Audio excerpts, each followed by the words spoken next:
everyone, it's me again, Ikang, and welcome back to another VLOG vlog.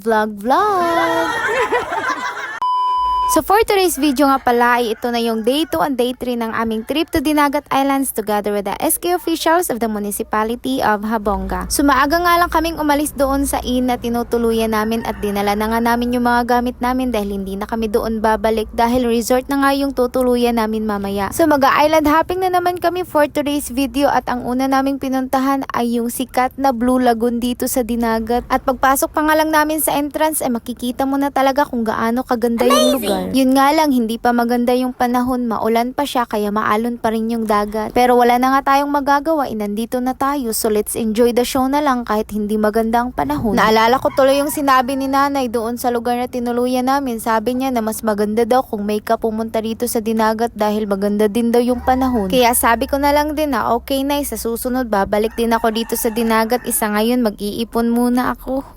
Dahil gusto ko nga rin talagang mapuntahan lahat ng tourist attractions dito sa Dinagat at kukulangin nga siguro yung 3 araw. So balik na nga tayo dito sa ating video dahil nawala na talaga tayo sa ating passing. So Ikang, maningkamot ka dyan na makakwarta ka ha para makabalik ka ng Dinagat. So papunta nga pala ako dyan doon sa ibabaw no, sa view deck dahil sobrang ganda daw doon. Pero yun nga lang, ang hirap ng daan papunta doon sa itaas. Kita mong mga bato-bato dyan. So hindi pwede na magsabay-sabay kayo doon sa itaas dahil baka magkaligid kayo na madisgrasya na noon kayo. At nakarating na nga ako dito sa itaas at kita mo yan? Kita mo yan? Sobrang ganda din talaga ng view dito sa itaas. Yun nga lang, nagkurog-kurog talaga ang aking tuhod dahil takot nga ako sa mga matataas na lugar. At part na nga rin siguro ito ng pagiging kulang natin sa height no, yung takot din tayo sa mga matataas na height. Pero grabe din yung kaba na naramdaman ko habang nasa itaas ako. Akalain mo ni isang hakbang hindi ko magawa dahil nga nagkurog-kurog na yung tuhod ko dahil sa sobrang takot ko. Pero nag-take the risk na lang talaga ako para makita ko kung gaano kaganda yung view dito sa itaas dahil ngayon nga lang tayo makapunta ng Dinagat kaya sulitin na lang talaga natin. At habang paakyat nga ako dito sa itaas ay talagang na-realize ko na parang true to life nga din yung na-experience ko dahil sa totoong buhay ay kailangan din talaga nating mag-take the risk at i-overcome yung takot natin dahil sa huli ay magiging worth it din naman ang lahat, diba? Dahil sa una lang naman talaga yung mga struggle at sa bandang huli ay mapapasabi ka na lang talaga sa sarili mo na thank you self dahil sinubukan mo. So habang nasa itaas nga ako ay mapapasabi ka na lang talaga na wag muna tayong umuwi. Mapapakanta ka na lang talaga ng wag muna tayong umuwi. Tingog pa to.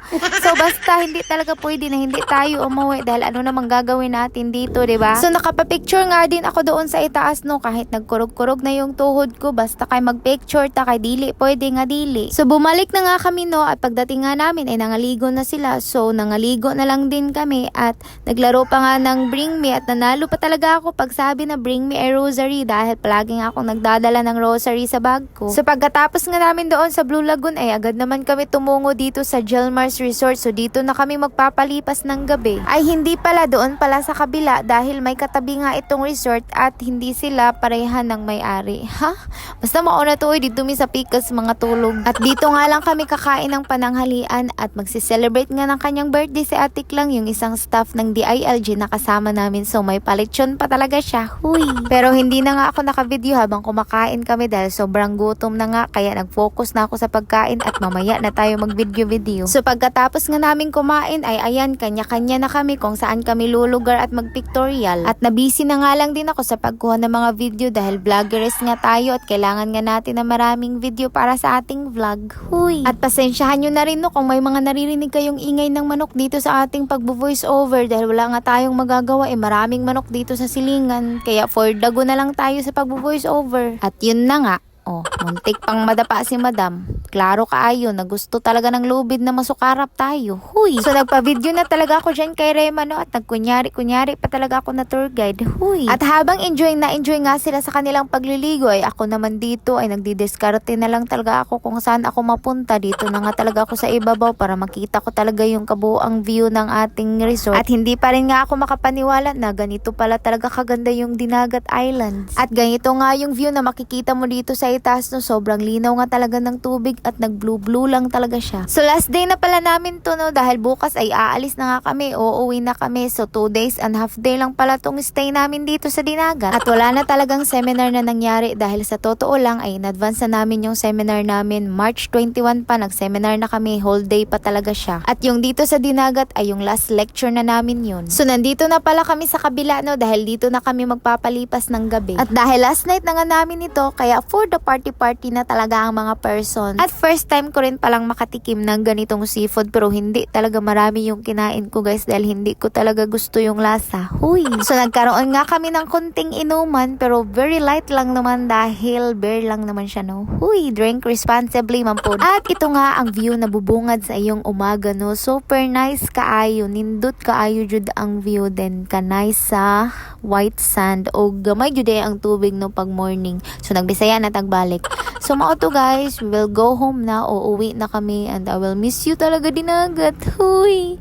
Mura jud aning gilumay sa Dinagat no. Mura jud mabilin imong heart pag makaanhi kag Dinagat. So prepare na lang sa imong self. Huy! So while gabiyahe nga kami pauwi ay parang hindi pa rin ako makapaniwala na umalis na kami ng Dinagat. Huy! So yun nga no, mura jud ko gilumay para kang lulumayin. So yun nga, pauwi na kami at nandito na kami sa Port of Surigao. So 2 hours lang din ang biyahe no at maganda na talaga ang araw. Huy, ang araw, ang panahon. So kung kailan pa talaga kami umuwi no kay maupapoy pag nindot sa panahon, pastilan. So that's it for today's video guys no. Thank you for watching and please don't forget to like, follow, and share my videos. Thank you and see you in my next vlog. Bye!